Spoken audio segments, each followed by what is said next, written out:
story about this airplane. It's an Orion P3 airplane, and its gross weight is 127,500 pounds.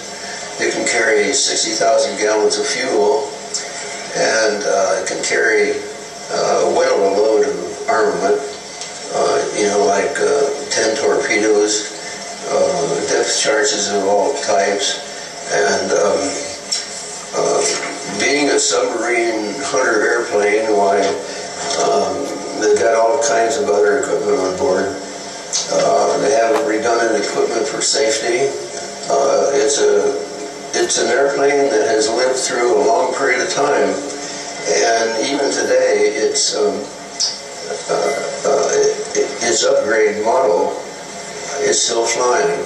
And so that gives you an idea of an airplane that has lived a long life.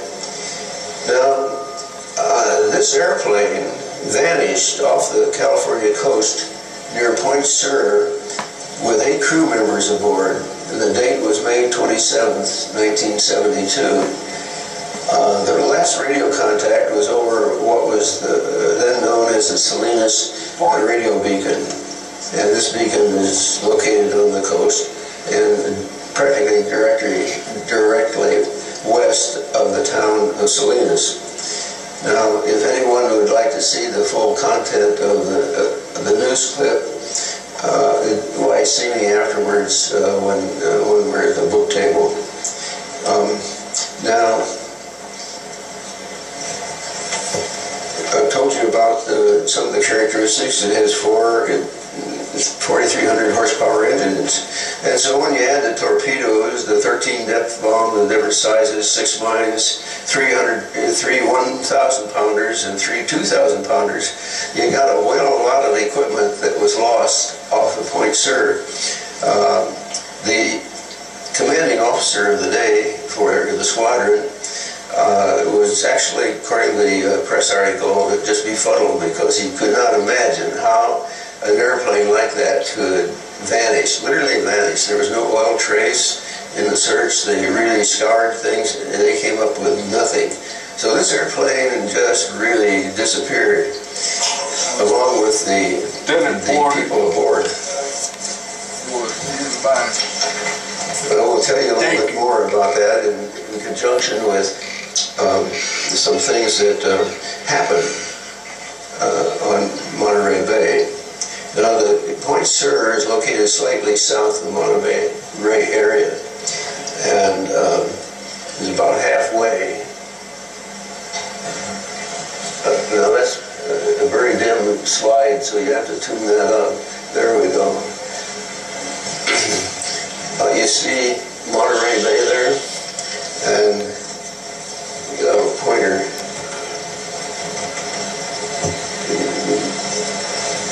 That's what the plane vanished. Okay, Bahara Dunes is about halfway down here, and Santa Cruz is up in here, and Monterey, of course, is down there. Reptilian base in this corner, right there.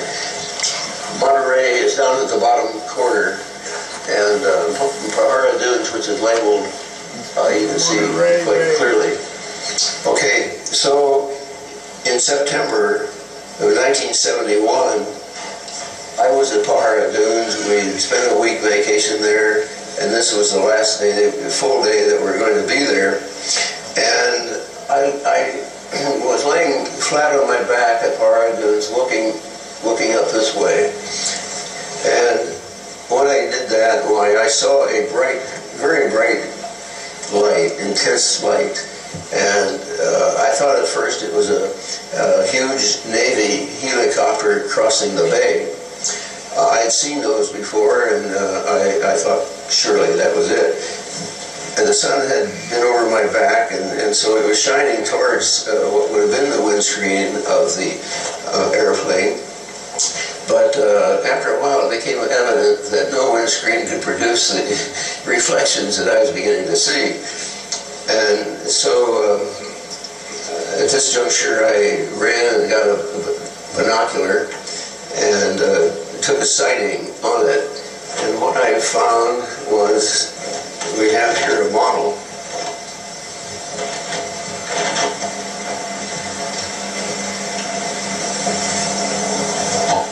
see that?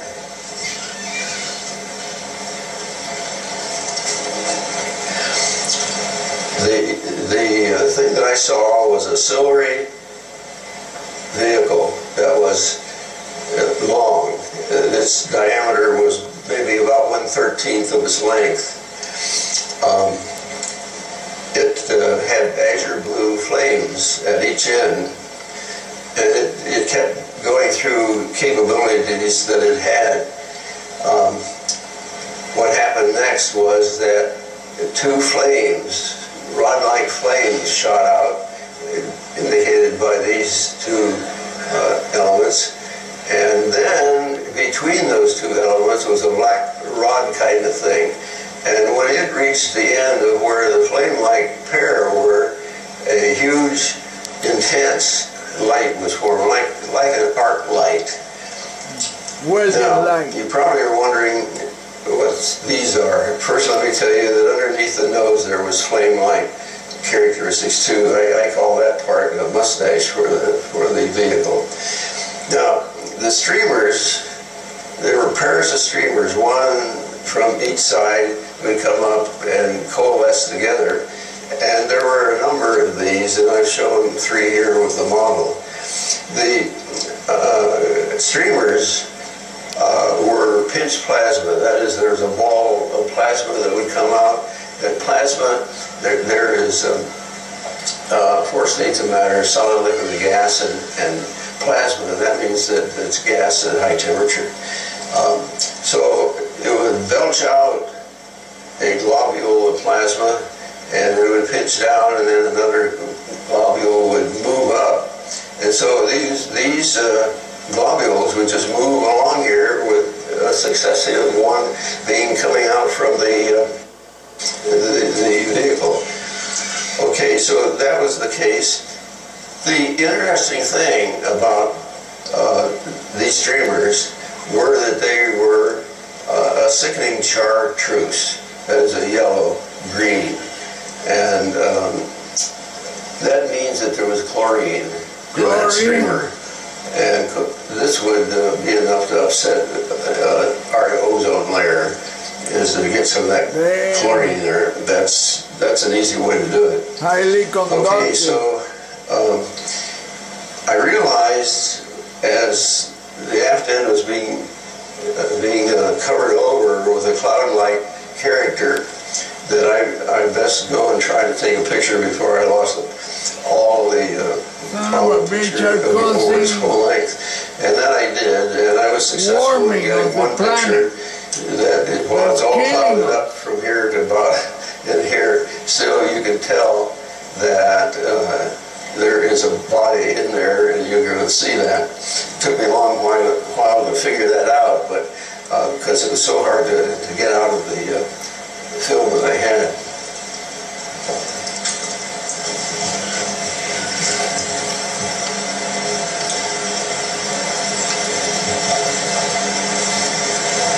Now, there is a quick pictorial of this model that I drew very soon after I got home, just to record basically how it looked. It may not be exact proportion, but it does show the characteristics that were there. And those streamers look a little bit more chartreusey. Now, this element here, I wanted to draw it to your attention because a streamer looked more like that in being pinched plasma. It's more sinusoidal and more harmonious to the eye. Now that drawing there for the body, it rests in there. If this is the nose, then as you see it, the aft end is farther behind the picture than the front end. So you can't quite see the nose completely as an ellipse, but those kinds of details are what tell you